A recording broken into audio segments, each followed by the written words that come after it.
If I'm not wrong, because I don't know too much about The View, but I've seen definitely like some controversial clips online or on YouTube. That's a primarily liberal audience. Oh yeah, it is.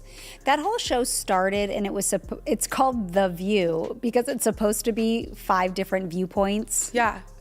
Yeah, it's pretty much one viewpoint. That's what I picked up. Yeah, there's usually like one token conservative. So I was that conservative for 2 years on this show. But going into it, you knew that you were going to be that kind of token target. Yeah. Clip 1. The drama around The View has always been part of its identity. Known for fiery debates and on-air clashes, the show has become one of television's most talked about programs. But what really happens when the cameras stop rolling? Former co-host Candace Cameron Bure recently pulled back the curtain on her experience, revealing how producers convinced her to join the show and what it was really like navigating that intense environment. Her story sheds light on the unseen pressures and behind-the-scenes dynamics that viewers rarely get to hear about. So what made you accept that job?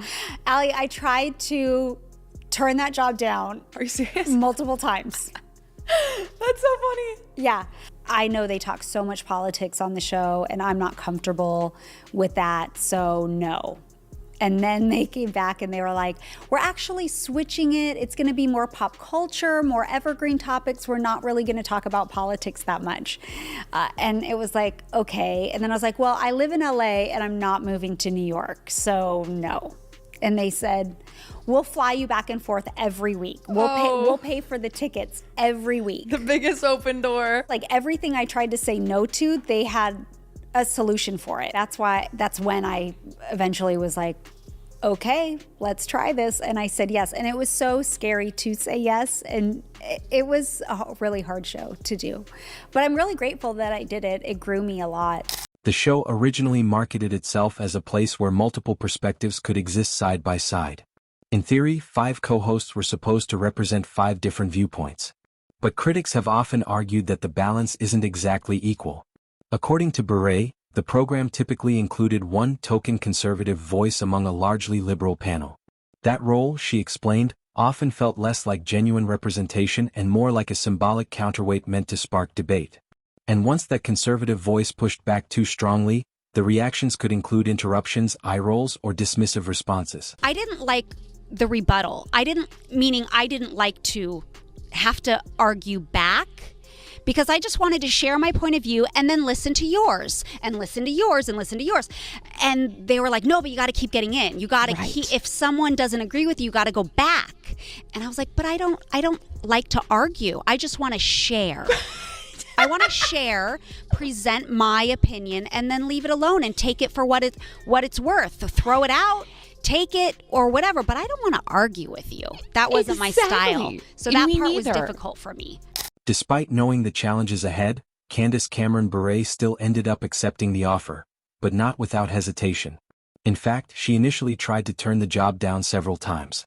One major concern was the heavy focus on politics, something she admitted she wasn't completely comfortable with. Producers reassured her that the show would shift toward lighter topics like pop culture and evergreen discussions.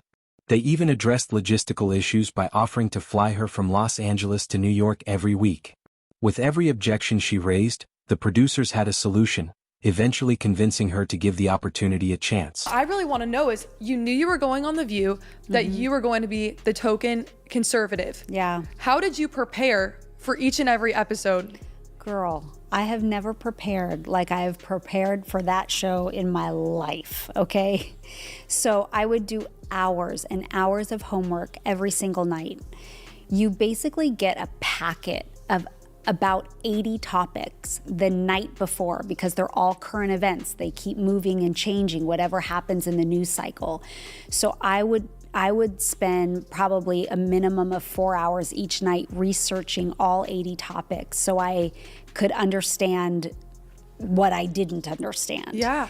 And then on the morning of, with the hosts and the producers, they break it down. We go through all 80 topics and then pinpoint maybe 7 or 8 of those that we're actually going to discuss on the show.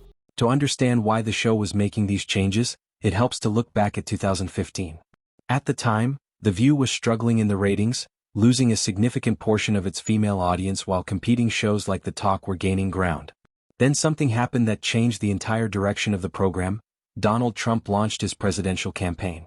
Suddenly, politics dominated headlines, and the producers saw an opportunity to pivot toward more heated, headline-driven discussions. So it was really challenging, but I did as much prep work as I could. Felt like I was in college or in high school or whatever. Yeah. So when I knew the decided on topics, and politics is not my strong suit, or at least it wasn't then. I know a whole lot more about politics now, but I was really learning politics while I was doing that show because we just weren't a family that ever talked about politics at home. So I had a couple of very faithful friends in my life that committed to that 1 hour in the morning of my prep time, because that's about what you get. You get your makeup and hair time, and then but during your makeup and hair time, you have like about an hour and a half before you go on live TV. Girl, I know this was the Lord that called you to this because this is so stressful. I know. The strategy worked.